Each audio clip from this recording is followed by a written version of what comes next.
हर तरफ है हर जगह तू ही तू है खुदा। मैं किसी भी बला से ना डरूं,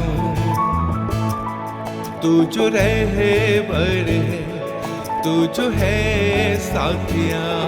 मैं कुछ भी फिक्र ना करूं। हर तरफ हर जगह तू ही तू है खुदा। मैं किसी भी बला से ना डरूं, तू जो रहे बर है तू जो है साथिया। मैं कुछ भी फिक्र ना करूं। मेरा हर पल मेरा कल तेरे हाथों में है यीशु। मेरा हर पल मेरा कल तेरे हाथों में है यीशु। हर तरफ हर जगह तू ही तू है खुदा। मैं किसी भी बला से ना डरूं। Price lord. ದೇವರ ನಾಮಕ್ಕೆ ಸ್ತೋತ್ರವಾಗಲಿ. ಈ ಬೆಳಗಿನ ಜಾವದಲ್ಲಿ ನಿಮ್ಮೆಲ್ಲರನ್ನು ಈ ಆರಾಧನೆಗಾಗಿ ನಿಮ್ಮನ್ನು ಸ್ವಾಗತಿಸುತ್ತೇನೆ. ಆರಾಧನೆಯನ್ನು ಪ್ರಾರಂಭ ಮಾಡಿಕೊಳ್ಳುವ ಹಾಗೆ ಪ್ರಾರ್ಥನೆಯನ್ನು ಮಾಡಿಕೊಳ್ಳೋಣ. ಆइए हम प्रार्थना करेंगे. ಸೇನಾಧೀಶ್ವರನಾದ ಯೆಹೋವನೇ, ನಿನ್ನ ನಿವಾಸಗಳು ಎಷ್ಟು ರಮ್ಯವಾಗಿವೆ. ಯೆಹೋವನ ಆಲಯದ ಅಂಗಗಳಲ್ಲಿ ಸೇರಬೇಕೆಂದು ನನ್ನ ಆತ್ಮವು ಹಂಬಲಿಸುತ್ತಾ ಕುಂದಿ ಹೋಗುತ್ತದೆ. ನಿನ್ನ ಚೈತನ್ಯ ಸ್ವರೂಪನಾದ ದೇವರಿಗೆ ನನ್ನ ತನುಮನಗಳಿಂದ ಹರ್ಷ ಧ್ವನಿ ಮಾಡುತ್ತೇನೆ. ಸೇನಾಧೀಶ್ವರನಾದ ಯೆಹೋವನೇ, ನಿನ್ನ ನಿವಾಸಗಳು ಎಷ್ಟು ರಮ್ಯವಾಗಿವೆ. ಪ್ರೀತಿ ಸ್ವರೂಪನಾದ ತಂದೆಯಾದಂಥ ದೇವರೇ ಸ್ವಾಮಿ, ಬೆಳಗಿನ ಜಾವದಲ್ಲಿ ನಾವೆಲ್ಲರೂ ನಿನ್ನ ಸನ್ನಿಧಾನದಲ್ಲಿ ಸೇರಿ ಬಂದು ನಿನ್ನ ಕಡೆಗೆ ನಮ್ಮ ದೃಷ್ಟಿಗಳನ್ನೆತ್ತುತ್ತಾ ಈ ಸಮಯದಲ್ಲಿ ನಿನ್ನಲ್ಲಿ ಪ್ರಾರ್ಥನೆ ಮಾಡುವಂಥವರಾಗಿದ್ದೇವೆ. ವಿಶೇಷವಾದಂಥ ಪ್ರಸನ್ನತೆಯಿಂದ ಸ್ವಾಮಿ ನಮ್ಮೆಲ್ಲರನ್ನು ತುಂಬಿಸು. ಕರ್ತನೆ, ನಾವೆಲ್ಲರೂ ಈ ಒಂದು ಕ್ಷಣಕ್ಕಾಗಿ ಆ ಒಂದು ದಿವಸಕ್ಕಾಗಿ ಕಾಯುತ್ತಾ ಇದ್ದೇವೆ. ಯಾವಾಗ ಆಲಯ ತೆರೆಯಲ್ಪಡುವುದು, ಆಲಯದಲ್ಲಿ ಬಂದು ನಾವೆಲ್ಲರೂ ಕೂತ್ಕೊಂಡು ನಿನ್ನನ್ನು ಆರಾಧಿಸಬೇಕೆಂಬುದಾಗಿ ಸ್ವಾಮಿ.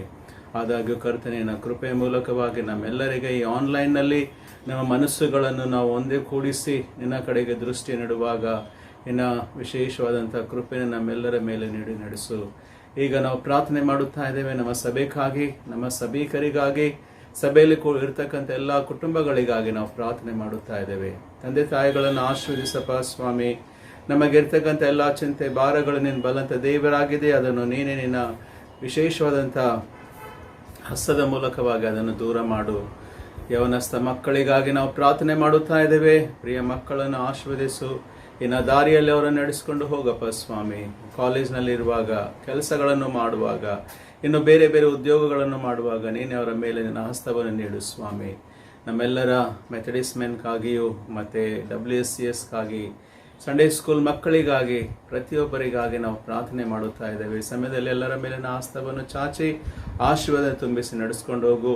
ಈ ದಿವಸಗಳಲ್ಲಿ ಸ್ವಾಮಿ ನಾವೆಲ್ಲರೂ ಜಾಗ್ರತೆಯಿಂದ ನಮ್ಮ ಜೀವಿತಗಳನ್ನು ಪವಿತ್ರತೆಯಲ್ಲಿ ಮತ್ತು ನಿನ್ನ ಮೆಚ್ಚುಗೆಯಾದಂಥ ರೀತಿಯಲ್ಲಿ ಜೀವಿಸುವಂತೆ ನಿನ್ನ ಕೃಪೆ ನಮಗೆ ನೀಡಿ ನಡೆಸು. ಮುಂದಿನ ಆರಾಧನೆಯಲ್ಲಿ ನಿನ್ನ ವಾಕ್ಯದ ಮೂಲಕವಾಗಿ ನಿನ್ನ ಪ್ರಸನ್ನತೆಯನ್ನು ನೀಡಿ ನಡೆಸ್ತಾ ಬರಬೇಕೆಂಬುದಾಗಿ ಯೇಸುವೆ ನಿನ್ನ ಪರಿಶುದ್ಧವಾದ ನಾಮದಲ್ಲಿ ಬೇಡಿಕೊಳ್ಳುತ್ತೇವೆ ಸ್ವಾಮಿ. ಆಮೇನ್.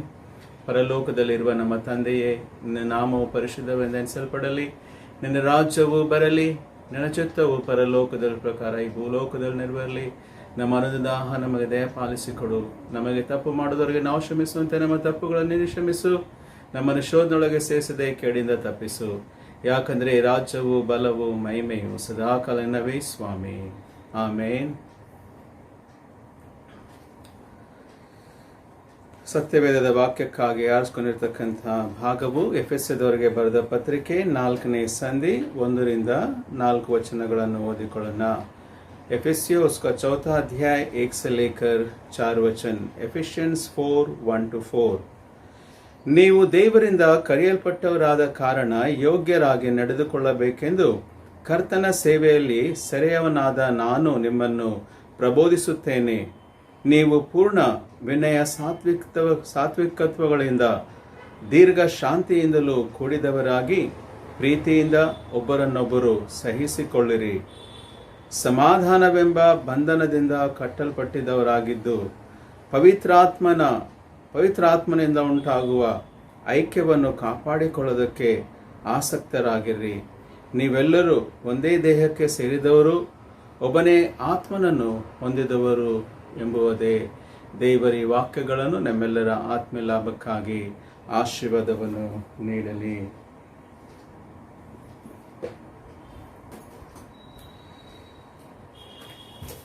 ನಾವು ಸಂಡೇ ಸ್ಕೂಲ್ನಲ್ಲಿ ಇರುವಾಗ ಒಂದು राग हिंदी भाषा ನಾವು ಕಲ್ತಿದ್ದೆವು. हिंदी में एक संडे स्कूल के दिनों में एक हिंदी गीत हम सीखे थे. पानी में रह के मछली देखो खारी कभी नहीं होती, वैसे ही हम भी इस दुनिया में अपवित्र नहीं होते. पानी में रह के मछली देखो खारी कभी नहीं होती, वैसे ही हम भी इस दुनिया में अपवित्र ना होए. प्रियो, एक गीत जो है मुझे आज की टॉपिक को याद दिला दी है. हमारा टॉपिक जो है आज का walking worthy of your calling. हम उस बुलाहट के लिए योग्य अपने जीवन को बिताए, बुलाहट के योग्य हमारे जीवन को बिताए. ಆ ಕರೆಯಲ್ಪಟ್ಟವರಾಗಿರೋದ್ರಿಂದ ಯೋಗ್ಯರಾಗಿ ನಾವು ನಡೆದುಕೊಳ್ಳಬೇಕೆಂಬುದಾಗಿ ಪ್ರಿಯರೇ, ಈ ದಿವಸ ನಾವೆಲ್ಲರೂ ಕರ್ತನಿಂದ ಕರೆಯಲ್ಪಟ್ಟವರಾಗಿರುವಾಗ ದೇವರ ಕರೆಯನ್ನು ತಿಳಿದುಕೊಂಡು ಆತನಿಗೆ ಯೋಗ್ಯರಾಗಿ ನಡೆಯುವಂಥದ್ದು ಬಹಳ ಪ್ರಾಮುಖ್ಯ. प्रभु हमें जब बुलाता है उसकी बुलाहट की योग्य हमें जीना ज़रूरी है. जब भी इतिहास में परमेश्वर ने लोगों को बुलाया है, इंडिविजुअल को बुलाया है, ग्रुप को बुलाया है, कलीसिया को बुलाया है, उनके पीछे एक मकसद रखा है. मकसद ये है कि जो वो कहते हैं उस बातों को पूरा करें और उनके योग्य अपने जीवन को बिताए. सबसे बड़ी मकसद अगर हम देखते हैं चर्च के बारे में, चर्च के शब्द जो है ग्रीक शब्द एक्लेशिया करके इस्तेमाल किया है. इसका मतलब होता है कॉल्ड आउट, यानी कि बुलाए गए. बुलाए गए कहाँ से? इस संसार से बुलाए गए, संसार में जाने के लिए, संसार में रहकर संसार को बचाने के लिए. सो कलीसिया के मुख्य उद्देश्य ये है. तो आज आप कहेंगे कलीसिया क्या केवल ये पूरे झुंड के लोग हैं या फिर एक बिल्डिंग है? नहीं, बल्कि आज कलीसिया जो है हमें वचन बताते हैं कि हर एक इंडिविजुअल, हर एक बिलीवर जो है वो एक चर्च है. So God is calling every individual to walk worthy of our calling. आज हर एक व्यक्ति को, हर एक विश्वासी को प्रभु हमें उसके योग्य अपने जीवन बिताने के लिए बुला रहा है. What is that calling that God is giving to the every believer? There are two things, दो बातें हैं. One is to be holy as God is holy. जैसा परमेश्वर पवित्र है वैसे ही हम अपने जीवन को पवित्र बिताए. Second one, to follow Jesus and be like Jesus. यीशु मसीह के पीछे हो लेना और उनके समान बनना, ये जो है उद्देश्य के साथ आज हम सभी लोगों को प्रभु ने हमें बुलाया है.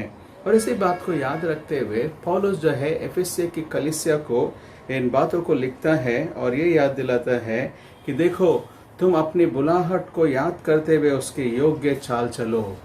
टुडे मैनी ऑफ अस, आज हम में से बहुत सारे लोग कॉलिंग के बारे में हम जब सोचते हैं तो हमें हमेशा हम फुल टाइम मिनिस्ट्री को लेकर कॉलिंग को बात करते हैं.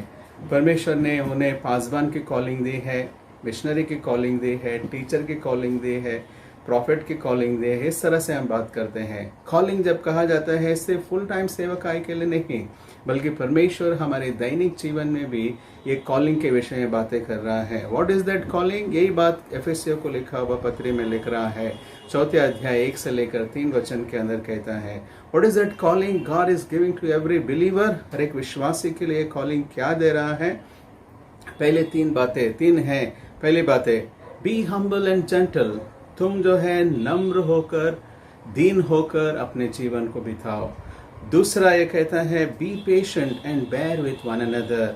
आप धीरज धरो और एक दूसरे के साथ सहते जाओ. तीसरा, make every effort to keep the unity of the spirit through the bond of peace. ये है कि हर एक प्रयास करो कि आप अपने आत्मिकता यानी कि एक मन रहने का प्रयास करना है. Today we as church and believers need to understand this calling. आज मैं और आप जो है एक विश्वासी होने के नाते, एक कलीसिया होने के नाते इस बुलाहट को जानना, पहचानना और उसे अपने जीवन में अपनाना बहुत ही ज़रूरी है। सो पहली बात हम देखेंगे that be humble and gentle. आप जो है नम्र हो और दीन हो। आज के कॉन्टेक्स्ट में जब हम देखते हैं इस बात को हम कई तरह से जो है नहीं पाते हैं। In many ways we are not finding it हमारे जीवनों के अंदर। नम्र होना, दीन होना आज लोगों के मन में ही नहीं बल्कि आज के कल्चर में ही नहीं है करके हम देखते हैं। Many books are written on the success कैसे पाना है, कई किताबें लिखी गई हैं। इन किताबों के अंदर कहीं पर भी ये वर्चू या फिर ये इसकी नम्रता या दीनता के बारे में लिखा नहीं गया है। एक व्यक्ति, एक परमेश्वर के सेवक किस तरह से कहते हैं कि कई किताबें लिखी है, हो सकता है कि हम किस तरह से सेल्फ डिसिप्लिन हो, हमारे जीवन में धीरज हो, लॉयल यानी कि ईमानदार हो, करेज यानी कि धैर्य हो, विश्वास हो, ऑनेस्टी हो, कंपैशन हो, इस सब बारे में लिखा गया है, लेकिन दीनता के बारे में कहीं पर नहीं लिखा गया है। मेरे प्रियो, आज अगर हम कहेंगे इस अगर दीनता के बिना अगर हम सब कुछ हासिल करना चाहते हैं, इट इज़ नॉट पॉसिबल। क्यों? क्योंकि दीनता जो है, दीनता अगर नहीं है हमारे अंदर, कहीं ना कहीं गर्व है या फिर प्राइड है। So when we say that you are not humble, that means you are having that prideness. But this pride, ये pride जो है, ये घमंड जो है, ये बहुत सारे विषय के लिए नाश का कारण बनती है। Because of the pride only, the Lucifer became the Satan. Lucifer जो है एक स्वर्गदूत था, उनके अंदर एक घमंड आ गई कि मैं परमेश्वर के समान हूँ कहकर सोचने लगा। उसी समय परमेश्वर ने उन्हें नीचे गिरा दिया करके देखते हैं। So because of this one mistake that proud it so affected Lucifer that it became Satan, और नीचे आकर के गिर गया। सो वचन भी हमें यही बताती है कि गर्व या प्राइड जो है हमेशा फॉल के पहले यानी कि गिरने के पहले आती है। मनुष्य के जीवन में अगर घमंड आई तो इसका मतलब है आगे चलकर वो गिरने वाला है। Proverbs chapter 16 verse 18 very clearly says, pride goes before the fall. घमंड जो है गिरने के पहले जाती है, गिरवाट के पहले जाती है करके देखते हैं। So very simple in says that pride के वजह से, अगर नम्रता नहीं है, प्राइड के वजह से हमारे जीवन में इफेक्ट होता है। In what way it affect, कैसे इफेक्ट होती है? Pride it not only affects individual life, हमारे पर्सनल लाइफ में इफेक्ट नहीं होते। जैसे हमने देखा कि शैतान को, लूसीफर जो है शैतान बन गया। Not only that but also a pride जो है आज लीडर्स के अंदर आने के वजह से पूरे लोग भी नाश हो सकते हैं। इट अफेक्ट्स द पीपल, ये लोगों के ऊपर प्रभाव डालते हैं। एक छोटी सी घटना बताना चाहता हूँ। 1986 के अंदर रशिया के कोस्टल लाइन यानी कि समुद्री के अंदर जो है दो जहाज के टकराने से, बड़े बड़े दो जहाज के टकराने के वजह से कई लोग मारे गए। बाद में उसका कारण पता किया तो इस तरह से पता चला कि वो एक्सीडेंट, वो जो टकराना, इतने लोगों का मारा जाना, उसका रीजन क्या था पता है? कोई तकनीकी कारण नहीं था, कंपास या राडर बिगड़ने का कारण नहीं था, या फिर कोई बादल आने की वजह से नहीं था, कोई आइसबर्ग की वजह से नहीं था, बल्कि रीजन बहुत ही सिंपल था। दोनों कप्तानों को पता चला कि वे दोनों आमने सामने आ रहे हैं जहाज को लेकर, लेकिन दोनों ने अपने मन में ठान लिया कि हम मोड़ेंगे नहीं, मैं नहीं मोड़ूंगा। वो वाला सोचा कि मैं नहीं मोड़ूंगा। तो दोनों ने भी इस बात को सोचते हुए जब सोच ही रहे थे कि हम नहीं मुड़ेंगे नहीं मुड़ेंगे, कहीं ना कहीं उनके अंदर ईगो था कि हम क्यों मुड़े, मैं क्यों मुड़ूं, इस तरह से जब उन्होंने ये सोच ही रहे थे तो उतने में टकराव हो गए और उनको वो पता भी नहीं चल पाया। प्रिय लोगों, दो व्यक्तियों के ईगो के वजह से इतना बड़ा नुकसान उस लोगों के ऊपर किया करके हम देखते हैं। So today the same way this pride और the ego may hurt many people, बहुत सारे लोगों के ऊपर प्रभाव डालती है। तीसरा अगर हम देखते हैं वो ये है, God opposes the proud and gives grace to the humble. परमेश्वर हर एक घमंडियों को नीचे गिराता है या फिर उनका सामना करता है करके वचन कहता है। पहला पत्रस का 5वां अध्याय 5वां वचन। इसलिए हमारे जीवन के अंदर बहुत ही जरूरी है कि कॉलिंग ये है कि बी हम्बल एंड जेंटल, तुम नम्र और दीन बनकर अपने जीवन को बिताओ। Who is the best example in the whole world? पूरी दुनिया में कौन है जिन्होंने इस बात को जताया है वो है मेरा प्रभु यीशु मसीह। प्रभु यीशु मसीह स्वयं कहते हैं मत्ती उसका 11वां अध्याय 28वें वचन में कि हे बोझ से दबे हुए लोगों मेरे पास आओ, मैं तुम्हें विश्रांति दूंगा, और आओ मुझसे सीखो क्योंकि मैं नम्र और दीन हूँ, कहकर उन्होंने कहा। प्रिय लोग, आज यीशु मसीह का नम्रता और दीनता स्वयं वो खुद ही नहीं बल्कि लोग और बड़े बड़े सेवक लोगों ने हमने देखा है। और इसी बात को लेकर पौलुस यीशु मसीह के नम्रता के बारे में फिलिपिया के कलीसिया को लिखता है। फिलिपियोस का 2 अध्याय 6 से लेकर 8वें वचन के अंदर ये कहता है कि उन्होंने अपनी दैविकता को जो है संपूर्णता से समर्पित कर दिया।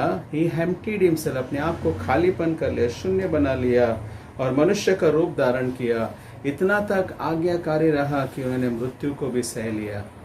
वेरी इंपॉर्टेंट थिंग, यीशु मसीह इस धरती के ऊपर आते समय उन्होंने अपनी दैविक शक्ति को उन्होंने छोड़ दिया और उन्होंने अपनी इस दैविकता को कभी भी इस दुनिया में जीते समय लोगों के सामने दर्शाने का या शो करने का कभी प्रयास नहीं किया, बल्कि उन्होंने नम्रता रहकर मनुष्य का रूप धारण कर कर परमेश्वर की इच्छा को उन्होंने पूरा किया करके देखते हैं। प्रिय लोग, आज यीशु मसीह की नम्रता और दीनता की वजह से आज मैं और आप जो है उद्धार को पाए हैं। आज उसी उद्धार को पाने के बाद प्रभु यीशु मसीह आज हमसे ये कहता है, be humble and gentle as like me. मैं जिस तरह से हूँ उस तरह से तुम भी नम्र और दीन बनो। आज हम में से बहुत सारे लोग कई बातों को लेकर हो सकता है कि हमारे अंदर ये प्राइड है लेकिन दिखाते नहीं हैं, हो सकता है कि बोलते नहीं हैं। कई बार हमारे अपने स्थानों को लेकर, पोजीशन को लेकर हमारे अंदर थोड़ा बहुत घमंड हो, नॉलेज को लेकर कई बार हमारे अंदर घमंड हो, पैसों को लेकर हो सकता है, परिवार के बारे में हमारा परिवार बहुत ही अच्छा है, इस तरह से कई बार कई चीज़ें हमने जो अचीवमेंट्स किए हैं हमारे लाइफ में, वो अचीवमेंट्स को लेकर हम गर्व को महसूस करने लगते हैं। हमारे एजुकेशन को लेकर हम कई बार गर्व महसूस करते हैं। मिनिस्ट्री को लेकर, काम को लेकर, कई बार ये सारी बातों को लेकर आज हम गर्व महसूस करते हैं। हो सकता है कि ओरली यानी कि हम अपने मुंह से बयान नहीं करते हैं, कहीं ना कहीं हम अपने बर्ताव के अंदर जताते हैं, लोगों के तरफ देखने के नजरिए से हम दर्शाते हैं। आजकल हमारे अंदर क्या चल रहा है पता है? ये एक आत्मिक घमंड हम कह सकते हैं, स्पिरिचुअल लाइफ के बारे में घमंड है। हम दूसरों के बारे में देख कर सोचते हैं कि मैं उनसे बहुत ही अच्छा हूँ आत्मिक तौर पर, मैं उनसे अच्छा प्रार्थना करता हूँ, मैं उनसे अच्छा सेवा करता हूँ, मैं उनसे अच्छा वचन बोलता हूँ। इस तरह की बातें हमारे अंदर आ रही हैं और ये बात को अगर हम हैं तो हम बोलते नहीं हैं लेकिन दर्शाते हैं। How do we treat our friends? हम अपने दोस्तों को कैसे बर्ताव करते हैं, हमारे परिवारों के साथ कैसे बर्ताव करते हैं, हमारे चर्च मेंबर्स के साथ बर्ताव कैसे करते हैं, हम अपने माता पिता के साथ कैसे करते हैं, इसमें हम दर्शाते हैं। कई बार इस घमंड को बोलते नहीं होंगे लेकिन दर्शाते जरूर है। तो आज मेरे लिए ज़रूरी है कि मैं इस घमंड को जो दर्शाता हूँ उसे निकाल करके नम्रता के द्वारा मुझे लोगों की ओर देखना है। यीशु मसीह अपने जीवन में कभी ये दैविकता को, घमंड को उन्होंने कभी जताया नहीं, बल्कि उनका पर्सपेक्टिव ही अलग था, लोगों की तरफ देखने का नजरिया अलग था। जब एक बच्चे को यीशु मसीह के पास आने के लिए रोक रहे थे, यीशु मसीह ने उसी बच्चे को उठाकर उनको आशीष दिया और उनके बाद कहा कि स्वर्ग का राज्य इन बच्चों के समान है, जो कोई इस बच्चे के समान होगा वही स्वर्ग में प्रवेश करेगा। He turned everything, उनका पर्सपेक्टिव लोगों की तरफ बदल दिया। नम्र बनो, दीन बनो, बच्चों के समान कहा। यीशु मसीह ने जक्काइस की ओर देखकर कहा, आजा, मैं तेरे घर में आना चाहता हूँ, तेरे लिए उद्धार लाया हूँ। सारी दुनिया उनको देखकर चुंगी लेने वाला पापी कह रहा था, लेकिन यीशु मसीह ने उनको उद्धार दे दिया। एक पापिनी स्त्री, एक व्यभिचारिणी स्त्री को लोग पत्थरवा मारने थे, क्यों? मूसा की व्यवस्था के अनुसार, धार्मिकता के अनुसार। लेकिन यीशु मसीह आकर उस पापिनी स्त्री के पापों को क्षमा हुए तो जहाँ कहकर उनको कहा। प्रिय लोगों, आज मैं और आप इस अवस्था में रहते समय लोगों के तरफ हम कैसे दर्शाते हैं? Let us look from the attitude of Jesus. यीशु मसीह के नम्रता को और दीनता को अपने जीवन में अपनाकर उस नज़रिए से, दीनता और उस बातों से, उस नम्रता से हम लोगों की तरफ देखें। ये मेरी बुलाहट है। यीशु मसीह आज इस बात के लिए बुलाहट दे रहा है, that be humble and gentle in your life. दूसरी बात जब हम देखते हैं वो ये है, be patient and bear with one another. आप धीरज धरो और एक दूसरे के साथ सहन करो। I will be concentrating on this word bearing with one another, एक दूसरे के साथ सहना। इस शब्द को जब हम देखते हैं, टू बेयर मतलब होता है टू एक्सेप्ट, स्वीकार करना, टू एंड्योर, जैसे भी हैं वैसे उन लोगों को हमारे जीवन में उनको सहन करना हम कह सकते हैं। सहन करना उतना ही नहीं, बल्कि मैं इसके अंदर और एक भी जोड़ना चाहता हूँ, बीइंग पार्ट विथ अदर्स, दूसरों के साथ हम सहभागी होना। बेयरिंग मतलब उनके साथ सहभागी होना। किन बातों में? उनकी कठिन परिस्थिति में, उनके बीमारी में, उनके दुखों में, उनके तकलीफ़ों में, जब गरीबी में, इन सारी बातों में सहभागी होना। आज कलीसिया के लिए बहुत ही ज़रूरी है कि पूरी दुनिया के अंदर जब कोरोना से लोग पीड़ित हुए हैं, आज मुझे लोगों के साथ जो है आई नीड टू बेयर, मुझे उनके साथ सहभागी होना है। केवल हम कोरोना को सह रहे हैं, लॉकडाउन को सह रहे हैं, लेकिन इसको थोड़ा बाजू में रखकर आज लोग जो तकलीफों में जूझ रहे हैं, गुजर रहे हैं, उनके साथ सहभागी होने का एक बहुत अच्छा मौका आज हमारे लिए है कि हम उसके साथ सहभागी होवे। आदि काल की कलीसिया जब थी, उन्होंने क्या किया पता है? जब उद्धार को प्राप्त करने के बाद ये सारे लोग जो है एक होकर अपने सारे प्रॉपर्टी को, अपने सारे वेल्थ को एक साथ लेके आकर रखे और उन्हें कहा कि हमें जैसे जैसे जिनकी ज़रूरत है उस ज़रूरत के हिसाब से वहाँ से लेंगे। और प्रिय लोगों, सच में ऐसा ही हुआ। दे यूज दैट वेल्थ, वो वेल्थ को, वो प्रॉपर्टीज़ को, वो सारे पैसों को उन्होंने कम्युनिटी के लिए इस्तेमाल किए। कम्युनिटी के मतलब क्या थे? रोज़ का खाना, रोज़ के कपड़े, जो भी उनको ज़रूरत थी उनके लिए यूज़ किया गया। उतना ही नहीं, बल्कि उन्होंने गरीबों को और विधवाओं को सपोर्ट करने के लिए उससे इस्तेमाल किया। Social work. तीसरा जो है हम देखते हैं कि मिनिस्ट्री, सेवा के लिए उसी में से उन्होंने इस्तेमाल किया करके देखते हैं। So early church set an example to bear with one another, दूसरों के साथ सहना या सहभागी होना। आज मैं और आप एक कलीसिया होने के नाते, इंडिविजुअल कलीसिया है, at the same time we are as a church, एक चर्च के रूप में आज जरूरी है कि हम इस संसार के साथ अपने सहभागी होवे। आज गरीबों को, जिनको ज़रूरत है, उन सारी ज़रूरतों को हम पूरा करें। कम्युनिटी में आज हम मददगार बने। जो विधवाएं हैं, जो गरीब हैं, जो बीमार हैं, उन लोगों के साथ कहीं ना कहीं कुछ ना कुछ हम योगदान ज़रूर करना है। आप कहेंगे या ये दिनों में तो हम सभी लोगों को ज़रूरत है, हम कहाँ से योगदान करें? कहकर हमें ये प्रश्न उठता है। लेकिन पौलुस एक कलीसिया के बारे में कहता है, मैसिडोनियन चर्च, मैसिडोनिया कलीसिया जो है अपनी गरीबी में रहते हुए भी उन्होंने गरीब के अंदर से भी, अपनी पॉवर्टी में, उसमें से भी उन्होंने जो है सेवा के लिए दिया। पौलुस के सेवा के लिए दिया, लोग चर्च की सेवा के लिए उन्होंने दिया करके पौलुस कहता है आज मैं और आप जो है अपने जो कम है उसी में से जब हम देंगे, परमेश्वर उसे आश्रित करता है। जुनैद करार में हम देखते हैं कि एलिया प्रवादी एक गरीब, एक विधवा स्त्री के घर पर गए तो वो और उनके बेटा था और उनके घर में एक ही रोटी बनाने का आटा था। लेकिन एलिया कहता है कि उसे बनाकर मुझे दे दो और उसके बाद देखो तुम क्या होगा, और बनाकर दिया। और हम देखते हैं कि उनके घर में वो कभी आटा और वो तेल कम नहीं पड़ा, आटा कभी कम नहीं पड़ा करके देखते हैं अकाल जाने तक। ठीक उसी तरह से आज इन दिनों में हमारे पास जो कुछ बनता है हम लोगों को मदद करे, सहायता करे। आज ये कहेंगे अय्या इतने सारे ज़रूरतें हैं तो हम सारे लोगों की ज़रूरतें कहाँ से पूरा करेंगे? लेकिन मैं ये कहूँगा आज एक व्यक्ति को, एक परिवार को, एक विषय को लेकर हम सहायता कर सकते हैं। एक स्टोरी हम जानते हैं बहुत अच्छी तरह से। एक बार एक व्यक्ति जो है समुद्र के किनारे अपने बेटे को लेकर गया। लेकर जाने के बाद वहाँ पर खेलते खेलते बेटा जो है देखने लगा कि बहुत सारे स्टार फिशेस, 5 की मछलियाँ जो होती हैं वो वहाँ पर पड़े थे और वो तड़प रहे थे पानी के लिए। तो उन्होंने क्या किया पता है, ये बेटे ने एक एक उठाकर वो स्टार फिशेस को उठाकर पानी में डालने लगे। जैसे डालने लगे पिताजी आकर देखा, बेटा तुम क्या कर रहे हो? तब उन्होंने कहा कि मैं ये मछलियों को निकाल कर उसमें डाल, अरे यहाँ पर तो बहुत सारी मछलियाँ हैं, स्टार फिश, तुम कितना बोल के सहायता करोगे, कितने लोगों की जान बचाओगे करके। तब बेटा कहता है एक फिश उठाकर जब डालता है वहाँ पर, देखो डैडी मैंने इन्हें बचा लिया, देखो डैडी मैंने इसे बचा लिया, देखो डैडी मैंने इसे बचा लिया।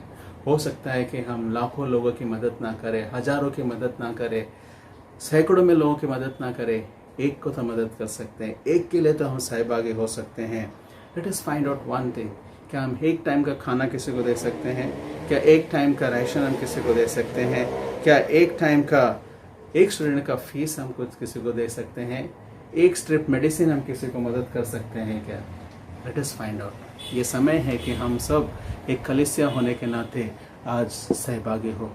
God is asking, God is calling all of us to walk worthy of his calling. उनकी बुलाहट के योग्य होकर हम चले। मेरे प्रियो, आज इस बुलाहट को पाकर आज हम अपने जीवन में अपने आप को नम्र और दीन बना कर रहे, अपने बर्ताव में लोगों के प्रति उस बात को जताएं।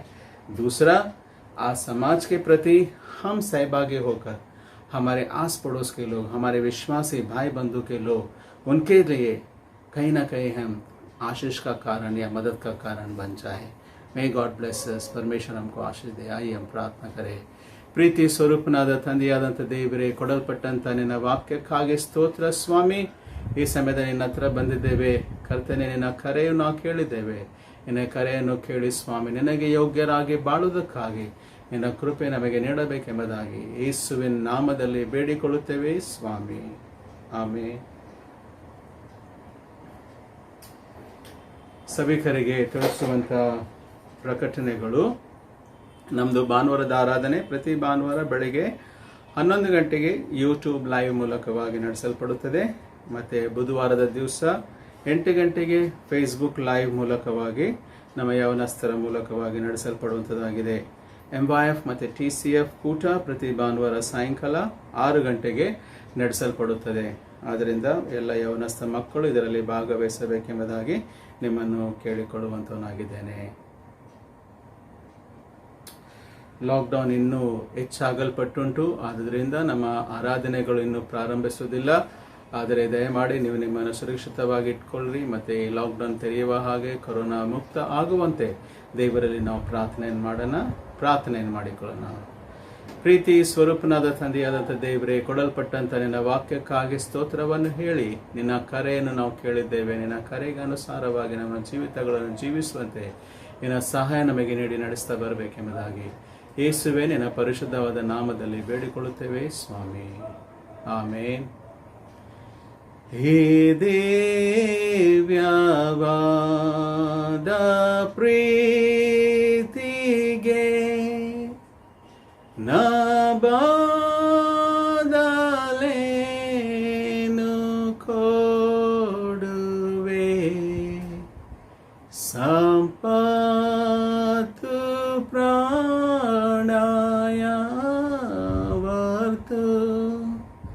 ಕೊಟ್ಟಾಗ್ಯೋ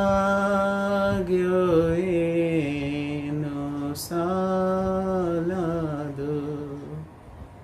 ಆಮೆನ್.